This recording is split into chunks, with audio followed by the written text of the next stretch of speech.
بسم اللہ الرحمن الرحیم۔ السلام علیکم دوستو، سائنس کی نظر میں موت کے 90 دن بعد انسانی جسم بالکل ختم ہو جاتا ہے۔ آج کی ویڈیو میں اسی ٹاپک پہ ہم لوگ بات کریں گے اور موت کے پہلے دن سے لے کر 90 دن تک پورا عمل میں آپ لوگوں کے ساتھ شیئر کروں گا، لیکن اس سے پہلے اگر آپ نئے ہیں تو ویڈیو کو لائک اور چینل کو سبسکرائب کر دیں۔ تو چلتے ہیں آج کے ٹاپک کی طرف۔ دوستو، سائنس کی نظر میں تدفین کے ایک دن بعد یعنی ٹھیک 24 گھنٹے بعد انسان کی آنتوں میں ایسے کیڑوں کا گروہ سرگرم عمل ہو جاتا ہے جو مردے کے پہانے کے راستے سے نکلنا شروع ہو جاتا ہے۔ ساتھ ناقابل برداشت بدبو پھیلنا شروع ہو جاتی ہے جو کہ دراصل اپنے ہم پیشہ کیڑوں کو دعوت دیتے ہیں۔ یہ اعلان ہوتے ہی بچھو اور تمام کیڑے مکوڑے انسان کے جسم کی طرف حرکت کرنا شروع کر دیتے ہیں اور انسان کا گوشت کھانا شروع کر دیتے ہیں۔ تدفین کے 3 دن بعد سب سے پہلے ناک کی حالت تبدیل ہونا شروع ہو جاتی ہے، 6 دن بعد ناخن گرنا شروع ہو جاتے ہیں، 9 دن بعد بال گرنا شروع ہو جاتے ہیں، انسان کے جسم پر کوئی بال نہیں رہتا اور پیٹ پھولنا شروع ہو جاتا ہے، 17 دن بعد پیٹ پھٹ جاتا ہے اور دیگر اجزاء باہر آنا شروع ہو جاتے ہیں، 60 دن بعد مردے کے جسم سے سارا گوشت ختم ہو جاتا ہے، انسانی جسم پر ایک بوٹی تک باقی نہیں رہتی۔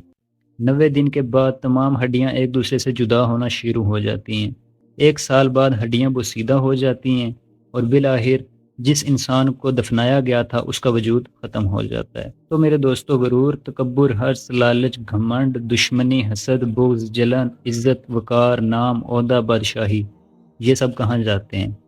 یہ سب خاک میں مل جاتے ہیں۔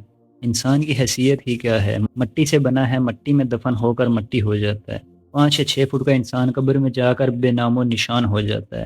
دنیا میں اکڑ کر چلنے والا، اپنے آپ کو طاقتور سمجھنے والا، دوسروں کو حقیر سمجھنے والا، دنیا پر حکومت کرنے والا، قبر میں آتے ہی اس کی حیثیت صرف مٹی رہ جاتی ہے۔ لہٰذا انسان کو اپنی ابدی اور ہمیشہ کی زندگی کو خوبصورت اور پرسکون بنانے کے لیے ہر لمحہ فکر کرنی چاہیے، اللہ کو یاد کرنا چاہیے، ہر نیک عمل اور عبادت میں اخلاص پیدا کرنا چاہیے اور خاتم بالخیر کی دعا کرنی چاہیے۔ اللہ تعالیٰ مجھے اور آپ سب کو نیک عمل کرنے کی توفیق عطا فرمائے اور ہمارا خاتمہ ایمان پر کرے اور کلمہ طیبہ نصیب کرے۔ کمنٹ میں آمین لکھ کر ویڈیو کو لائک اور چینل کو سبسکرائب کر دیں۔